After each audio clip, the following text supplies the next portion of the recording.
Welcome back to the studio. It's another day in the life, and today I'm going to be painting the Guyver for you. It's something largely forgotten that's an 80s manga turned anime turned 90s B-rated movie with Mark Hamill. That's so bad that is good. Yeah, that's a thing. Anyhow, the best way I can describe a Guyver to you is to tell you it's a ninja mixed with an alien mixed with a Power Ranger. It's this bioweapon this kid finds and has to use to fight all of these invading monsters, and it's bloody. And just like in the source material, this painting is gonna have it where you meet a Guyver, it's gonna kick the shit out of you.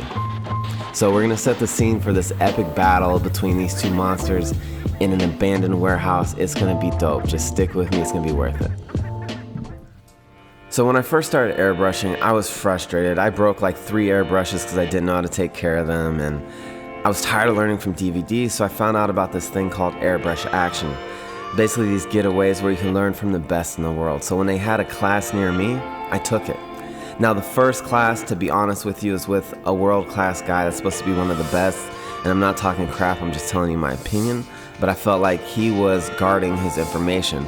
Like, you know, like in the airbrush scene in the 90s, from what I hear, that's how it was. Like, you didn't share your techniques, it just was a very hush-hush, very competitive. And if you're gonna teach a class, I don't feel like you should be that way, because I don't wanna just copy you. I wanna understand how and why, so that when I'm home and you're not here to hold my hand, I can do my thing.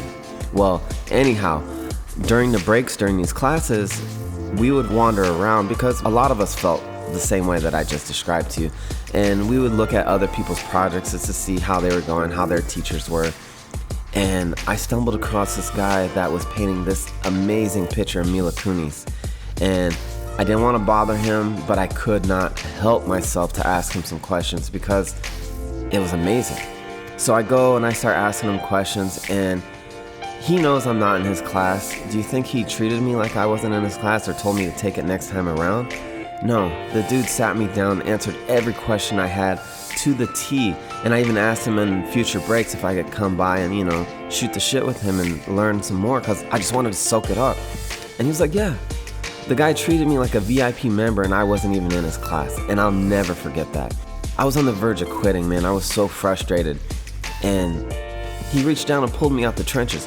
I'm sure he doesn't know that, but it's just, he did. And if it wasn't for Javier Soto, I wouldn't be airbrushing. So if you ever get a chance to take a class with him, I highly recommend it. The dude is an amazing person, amazing teacher, and he's funny. So before I get back to this Guyver painting, I'm gonna leave you with his alter ego, 50%. This guy was hilarious.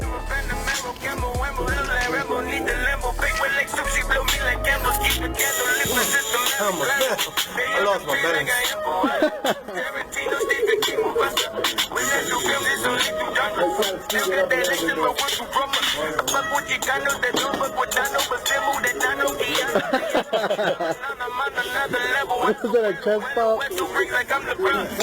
So what I really like to do when I'm painting stuff is paint either right before the action or right after the action.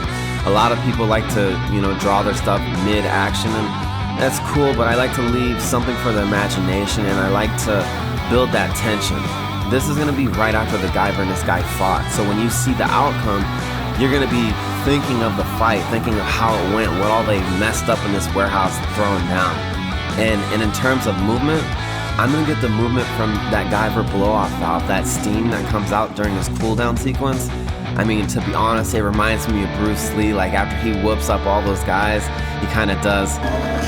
It's just the same. It's like that. The Guyver is like the ultimate badass. So I gotta add all this blood, make sure the blood texture's right, make sure he's got that vibe. Now, painting all this stuff and making it just right, getting the texture of a biomechanical thing is ridiculous. It's all these different textures in one. It's smooth, it's rough, it's wet, it's shiny, it's dull, it's so much, and it's a lot of work, man. It really was, but it's worth it.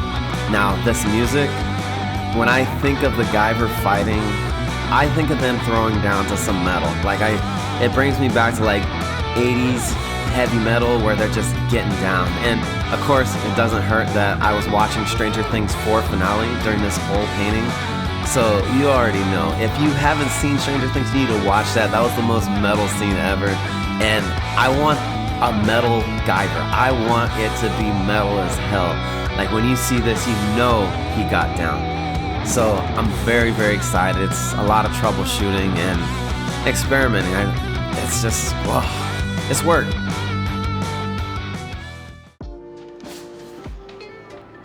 Okay guys, I'm at a spot in this where I'm not certain what to do. I'm adding in my dark tones, obviously bringing in my different shades of blue together, and I'm really kind of just experimenting. I mean, I developed some new stuff just painting this. I mean, it's crazy.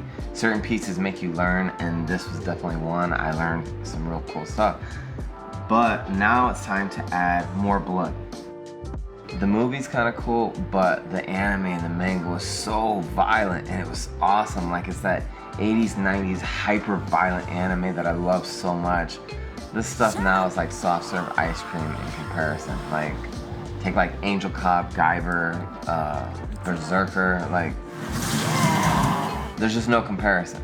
I'm gonna have to figure out how to do the splatter. I could have done the splatter beforehand when I was putting in all this stuff, all the texture of the armor, but I really wanted to concentrate on getting that biomechanical look that the Guyver has. But now that I've got it, now it's time to add the blood. So I'm trying to figure out a way that I can add this blood naturally. And we're gonna do some experimenting and see how we can get this done. It is gonna be super difficult to get an accurate and controlled splatter. I wanna do some splatter on his shoulders, both shoulders, and I want to do some splatter on his face and maybe a little bit on his stomach. But the thing is, all that pressurized air that he's blowing off, that took a lot of subtlety to build up, and I don't want to lose that. I don't want to mess with that. I want to keep that pure. So honestly, what I'm thinking is maybe taking the larger of the brushes and dipping it and flicking it. I don't know how controlled that's going to be. Maybe I need to tape off. I don't know.